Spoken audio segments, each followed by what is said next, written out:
Bienvenidos, esto es Noticias Caracol, primero en noticias. Se repiten los casos de vecinos problemáticos que incluso ponen en riesgo a la comunidad. El hecho más reciente, Catalina, se presentó en Soledad Atlántico, donde un hombre en medio de una discusión habría disparado contra sus vecinos. 3 personas murieron. También tendremos reporte desde Bogotá con las denuncias sobre un vecino de habitantes del sur de la ciudad. Pero comenzamos en Barranquilla con Stephanie Uribe. Stephanie, ¿qué pasó con el agresor? Buenas tardes. El agresor fue capturado por la Policía Metropolitana y es identificado como William Orozco Fernández, de 58 años. En una rápida reacción de la patrulla del cuadrante en el barrio Villa Estadio, a pocos minutos después de que este hombre disparara contra sus 3 vecinos, fue capturado por la policía. Según algunos testigos, este homicidio se habría registrado por una riña que tuvieron ambos vecinos por unas piedras que se estaban utilizando para la pavimentación de la calle. La policía está investigando este hecho.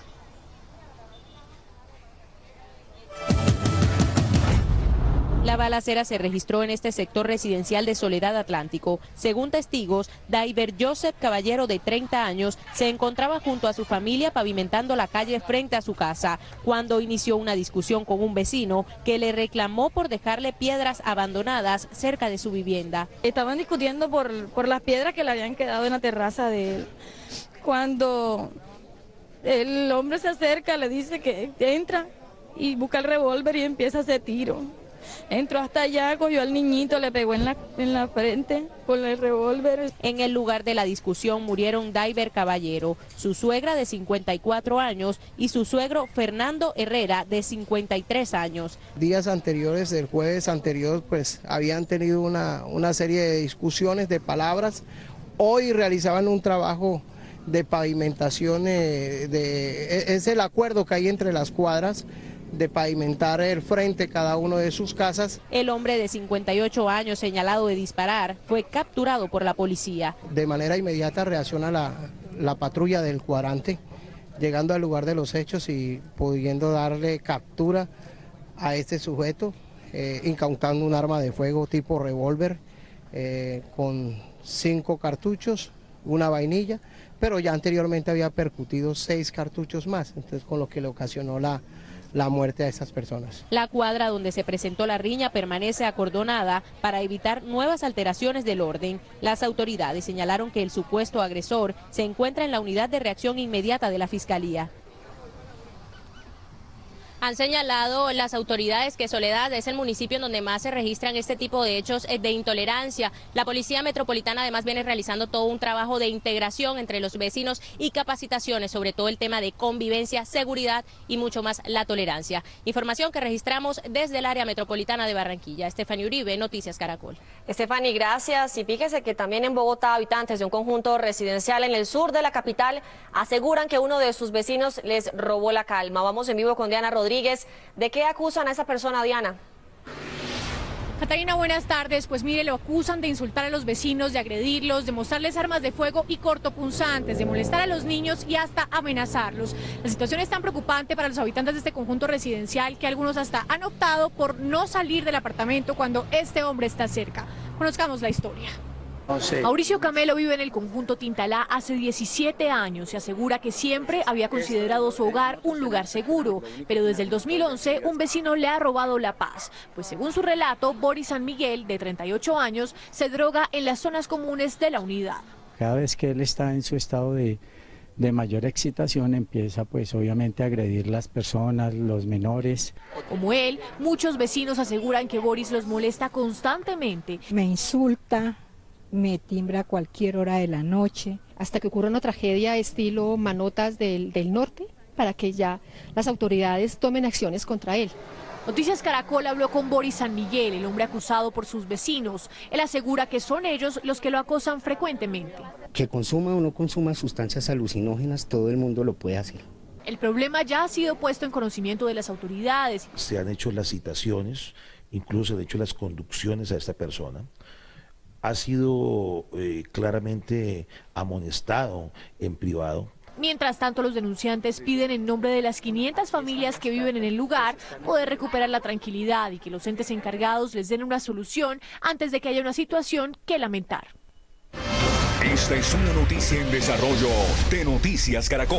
12:36 minutos de la tarde, y otra de las noticias del día es la audiencia de imputación de cargos contra 11 funcionarios de la rama judicial señalados por la Fiscalía de conformar una red de corrupción que a esta hora avanza en el complejo judicial de Palo Quemado. Vamos en vivo con Angie Camacho. ¿Qué es lo último, Angie? José Fernando, buenas tardes. Mire, entre 20 y 25 años de prisión podrían purgar estos 11 funcionarios de la rama judicial en caso de ser hallados responsables. Según la fiscal que lleva el caso, al interior de este complejo judicial operaba una organización criminal, personas que cobraban entre los 500 y los 150 millones de pesos por manipular procesos. En el siguiente informe, más detalles. Lo que parecía un escándalo de cobro de comisiones y desvío de procesos, según la Fiscalía, se ha configurado como una de las más grandes redes criminales encargadas de comercializar libertades y borrar expedientes. Incluso el ente investigador los acusa de dilatar audiencias hasta que los familiares de los detenidos realizaran los pagos en efectivo. Que cobraban una fuerte suma de dinero por las libertades y que como estas personas no pudieron pagarlo en efectivo, sino que tenían CDTs, no fueron aceptadas y en consecuencia estaban privadas de la libertad. Según la Fiscalía, estas personas cobraban 500.000 pesos por tratar de desviar uno de los procesos en uno de los escándalos más sonados en Colombia. Le hace la proposición consistente en direccionar otra audiencia y a quien debía ser direccionado. Este caso, señor juez, correspondía al caso de Agroingreso Seguro. Estas irregularidades incluirían direccionamiento de procesos que comprometían a policías y hasta jefes paramilitares como alias Macaco. Por cada libertad, se dice que los funcionarios exigían sumas superiores a los 150 millones de pesos. Una vez termine el receso decretado por el juez, pues cada uno de los imputados deberá decidir si se allana o no a los cargos, y será el juez quien decide si se dicta o no medida de aseguramiento. Información desde el Complejo Judicial de Palo Quemado. Angie Camacho, Noticias Caracol.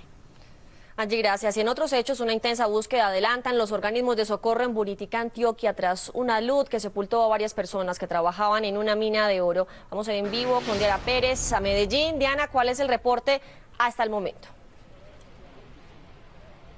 Catalina, se sigue haciendo un barrido en la zona, pues no se tiene establecido un reporte específico, pero sí déjeme comentarle, aseguran las autoridades, sacaron 2 heridos, entre ellos Yurani Macías de 23 años y Edison de Jesús Morales de 50 años. Afirman que podría haber dentro de la mina 2 personas más o muchísimas más. Sin embargo, por eso es que se sigue haciendo todos esos operativos de rescate en Buriticá. Noticias Caracol estuvo haciendo también un sobrevuelo, se ven aproximadamente 30 personas trabajando de organismos de socorro, policía y habitantes del lugar. Nosotros estuvimos en Buriticá, encontramos un sobreviviente que nos habló cómo a su amigo prácticamente se lo tragó la tierra. La tragedia se registró en esta mina de oro ubicada en la vereda Los Asientos del municipio de Buriticá, donde aún se adelantan labores de rescate. Según testigos, los muros de contención cedieron, originando una luz de tierra. Así lo relata Samuel García, quien trabaja en el sitio. Cuando me senté de frente, vi cuando eso se fue, eso se hundió de una, entonces yo le grité a los compañeros, cuidado que eso se fue, pero cuando grité ya fue tarde porque ellos eran bregando a agarrarse y no, eso se los llevaba. Este hombre se salvó gracias a una malla como esta, la cual le permitió sostenerse y que la tierra solo le llegara hasta las rodillas. Me logré salir y ya vi que los compañeros, yo los vi cuando se los tragó eso porque uno de ellos me gritó Samuel y alzó las manos. Y cuando él dijo Samuel, lo tapó el derrumbe, lo tapó, toda el descargué encima. Los bomberos y personal de rescate junto a la comunidad trabajan en la zona con la ayuda de herramientas. Esto no es claro, no es fácil de identificar, considerando que el personal es muy flotante, viene y trabaja una semana y se regresa a su municipio de origen. 2 personas heridas que fueron trasladadas al hospital de Buriticá están fuera de peligro y ya les dieron de alta. Como una nueva modalidad, las FARC estarían escondiendo bajo el agua armas y municiones para evitar que la fuerza pública las detecte. Vamos en vivo con Juan Carlos Pardo. ¿En qué condiciones fue hallado este material bélico, Juan Carlos? Hola José Fernando, mire, en este hecho son 2 cosas las que llamaron la atención de las autoridades. Primero, que esta caleta de armas y municiones fue hallada en Boyacá, una zona sin presencia guerrillera. Y segundo, que la caleta se encontraba bajo el agua. Esta es la información.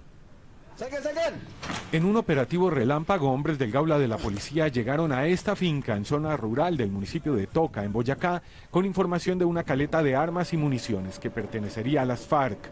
Lo que llamó la atención de los investigadores es que el arsenal estaba bajo el agua. Pues sí, no conocíamos esta forma de almacenar y de esconder armamento y de esconder municiones. Para nosotros es nueva, pero pues nuestro servicio de inteligencia está funcionando y logramos descubrir esta nueva caleta. Los hombres del Gaula inicialmente dudaron sobre el resultado de las investigaciones. Uno a veces dice que no puede ser porque es un municipio muy tranquilo, pero finalmente al verificar la información nos encontramos con el fondo del lago, se encuentra esa cantidad de munición, de granadas, que pueden causar mucho daño a la población. Según el Gaula, las armas eran trasladadas hacia Arauca. Yo creo que ellos utilizan el lugar que es muy tranquilo y donde nadie va a sospechar que hay munición, pero no creemos que haya presencia de guerrilla ahí. En la caleta se hallaron más de 200 granadas, más de 15.000 cartuchos para fusil y varias partes para ametralladoras, lanzagranadas y fusiles. El Gaula de la policía investiga otros posibles casos de caletas sumergidas por guerrilleros de las FARC en otros lagos y lagunas del país. Desde el Gaula de la policía en el norte de Bogotá, Juan Carlos Pardo, Noticias Caracol. Varios desórdenes se han presentado en las últimas horas entre indígenas y la policía. Uno de los lugares donde a esta hora se registran enfrentamientos es en la vía Panamericana. Allí está Yanio Díaz. Yanio, ¿qué es lo último? Buenas tardes, pues en este momento se encuentra suspendido el tránsito vehicular aquí sobre la vía Panamericana debido a los desórdenes que se han presentado en las últimas horas y a las confrontaciones entre los indígenas y el ESMAD. Se presentan enfrentamientos en 3 lugares cercanos a la vía Panamericana y en este momento en sectores como La Agustina, que es este lugar, hay presencia de indígenas y de ESMAD, pero la situación en este lugar se encuentra controlada. Suspendido permanece el tránsito vehicular en la vía Panamericana, en el Cauca, debido a las protestas indígenas que se han presentado durante las últimas horas. Indígenas se enfrentan a piedra con el ESMAD en los sectores conocidos como La Agustina y Piendamó. La reapertura de esta ha sido condicionada por los manifestantes a las negociaciones sostenidas entre el gobierno nacional y los indígenas en el María Cauca. Fue despejada la vía Pereira-Medellín, bloqueada desde el viernes por los cerca de 5.000 indígenas que adelantan la minga en ese sector del eje cafetero. Allí aún permanecen retenidos 3 militares. Según las autoridades, representantes de las Naciones Unidas y de la Defensoría del Pueblo tratan de llegar a un acuerdo para que los líderes de la Guardia Indígena entreguen a los suboficiales del Ejército Mario Díaz Usurriaga, John Jairo Ladino y Alfonso Suárez Ramírez. De los 6 integrantes de la fuerza pública que habían retenido los indígenas, ayer fueron liberados el patrullero de la policía Madison González, el soldado profesional Carlos Mario Lamundia y el reservista Arlex Antonio Monsalve. El gobierno ya inició la compra de papa a los campesinos del centro del país que habían amenazado con iniciar un nuevo paro. Gonzalo Jiménez está en Tunja. Gonzalo, ¿qué dice el gobierno, el gremio de cultivadores, sobre todo de papa? Buenas tardes. Buenas tardes, José Fernando. Pues el gremio de cultivadores dicen que ya el gobierno les ha dado a conocer que les comprarán 210 toneladas de papa en Tunja y Duitama. También se comprará papa en Cundinamarca y en Nariño. Se estudia también que el 4 por 1000 sea para la ayuda de los cultivadores en esta zona del país. Veamos la siguiente nota. Así como lo ordenó el ministro de Agricultura, a partir de hoy inició la compra de 600 toneladas de papa que serán llevadas para el Chocó y San Andrés.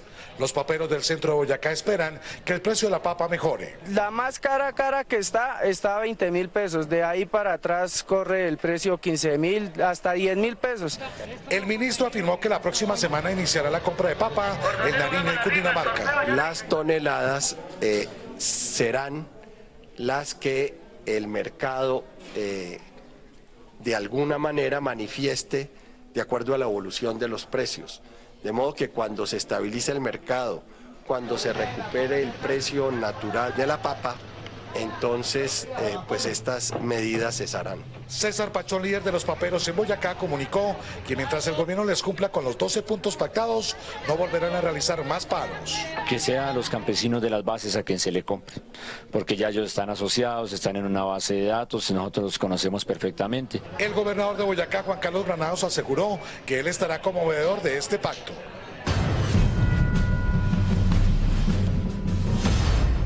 Hoy se cumplen 8 días del colapso de la Torre 6 del complejo de apartamentos Space en Medellín. Las autoridades trabajan sin descanso en la zona. Noticias Caracol sigue acompañando a la comunidad en la capital antioqueña y vamos a volver a Medellín con Diana Pérez. Diana, le preguntamos cómo avanzan las labores de búsqueda. Buenas tardes nuevamente.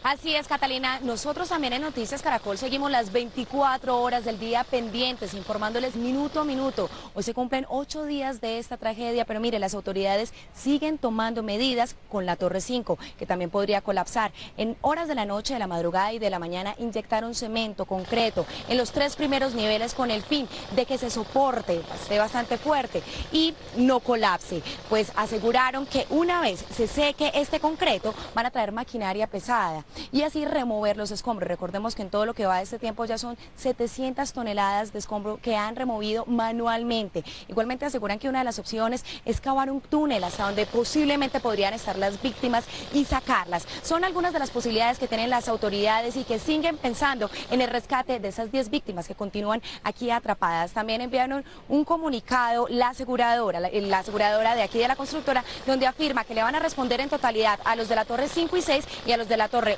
de la 1 a la 4 les van a dar un arriendo por 6 meses. Es la información que tenemos desde Medellín. Diana Pérez, Noticias Caracol. Diana, esta continúa siendo una noticia en desarrollo, por supuesto estaremos atentos. Mil gracias.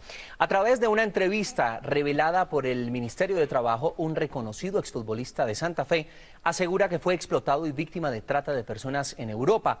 No le pagaron el sueldo que le prometieron, le retuvieron su pasaporte y ahora su familia se encuentra en el viejo continente sin dinero para regresar. A sus 20 años, Phil Jackson Ibargüen vivió un momento de gloria. Fue convocado a la selección Colombia Sub-20 y anotó un gol en el Mundial de Toulon, Francia, en un partido contra Turquía. Parecía estar en la cima de su carrera deportiva. Le ofrecieron jugar en Europa, en Bosnia-Herzegovina, y aceptó. Acabó siendo un total engaño todo aquello.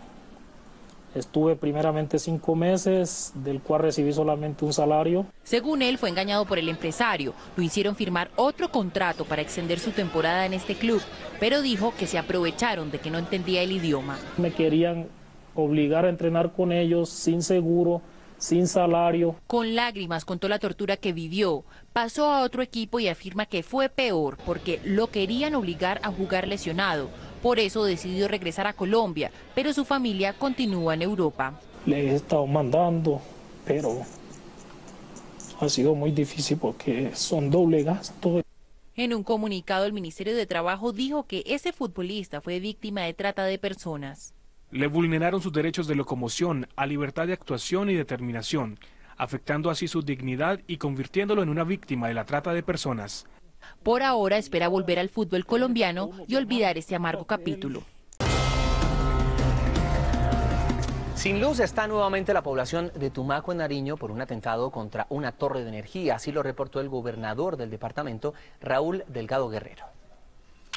He solicitado al viceministro de Defensa el apoyo con más hombres de los grupos antiexplosivos para asegurar la zona y los trabajadores de la empresa de energía puedan repararlas cuanto antes. He insistido ante el ministro de Minas en la adquisición o el alquiler de plantas termoeléctricas o barcazas generadoras de energía como un plan de choque ante esta situación. Un impresionante despliegue de seguridad se realiza en Cartagena para vigilar la cumbre de la Policía Internacional Interpol que comenzará este lunes. Yesenia Carrillo, ¿cómo se prepara la ciudad para este evento? Buenas tardes. Buenas tardes, Catalina. Yo te saludo hasta ahora aquí desde la Torre del Reloj, donde con grupos especializados en la desactivación de armas de destrucción masiva, de búsqueda, de rescate y antiexplosivos, la Policía Nacional del país garantiza la seguridad de la Asamblea número 82 Mundial de la Interpol, que tendrá cita aquí en la ciudad de Cartagena, donde estarán visitando más de 1.500 miembros de la Interpol a nivel mundial para debatir y planear temas sobre combatir el terrorismo en el mundo.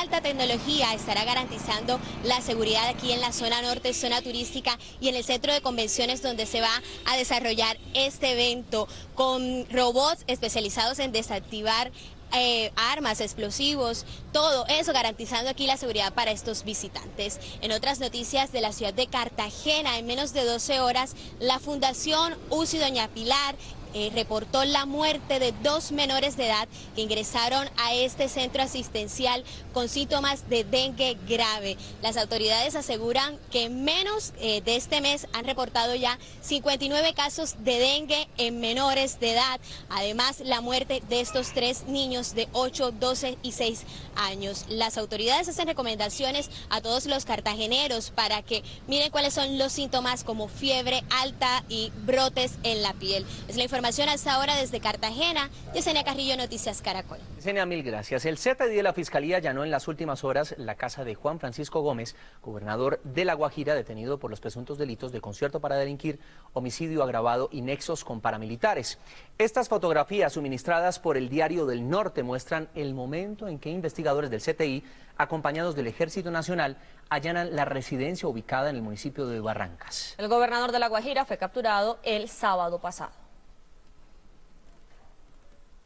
En Bogotá, desde las 5 de la mañana entró en funcionamiento la estación Museo Nacional de Transmilenio, la primera con plataforma subterránea y por la que se espera que se movilicen más de 3.000 pasajeros diarios. Los usuarios podrán ingresar a esta estación por 2 puntos con cualquiera de las tarjetas que está en funcionamiento. Además, cuenta con rampas habilitadas para personas con discapacidad.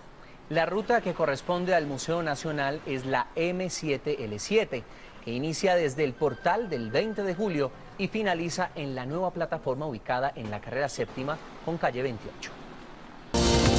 Esto es lo último de Noticias Caracol.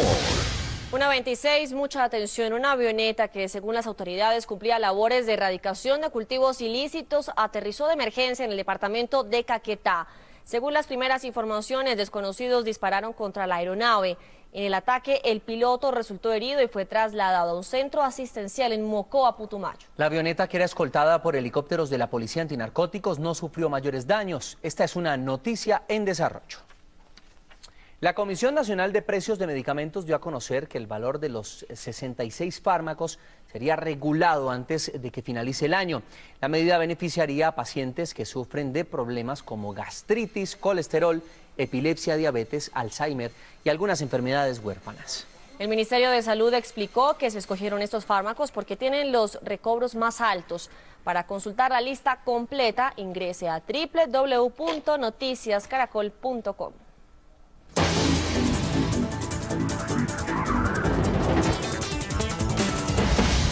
Por primera vez, el presidente Juan Manuel Santos reconoció que no se logró cumplir la meta de firmar la paz con las FARC en un año. Nuestros enviados especiales Vanessa de la Torre y Luis Eduardo Maldonado nos enviaron el siguiente reporte desde Panamá. Buenas tardes. Hemos escuchado en esta mañana discursos muy cortos en los que los mandatarios han expuesto los aspectos fundamentales de sus gobiernos. Mire, el discurso del presidente Juan Manuel Santos duró 6 minutos para contar cuál es el estado real de la negociación con las FARC. Por un lado uno puede ver el vaso medio lleno, en el sentido de que nunca antes en ningún intento con las FARC habíamos avanzado tanto en temas de gran complejidad, pero al mismo tiempo llevamos demasiado tiempo y quisiéramos avanzar más rápidamente. El propósito del gobierno colombiano, el propósito mío, es convencer a la contraparte de acelerar el proceso. 3 grandes retos deja esta cumbre iberoamericana: lucha contra el narcotráfico, desafíos económicos y más seguridad social. Y como telón de fondo, los países europeos pidiendo a los de América Latina que ahora que ellos están viviendo una crisis económica tan dolorosa, los ayuden. Desde Ciudad de Panamá, Vanessa de la Torre, Luis Eduardo Maldonado, Noticias Caracol.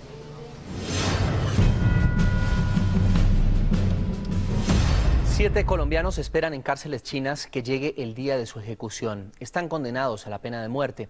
Harold Carrillo, uno de los condenados, está a la espera de que le cambien la ejecución por cadena perpetua. La periodista Lina Marín habló con él. Caracol investiga.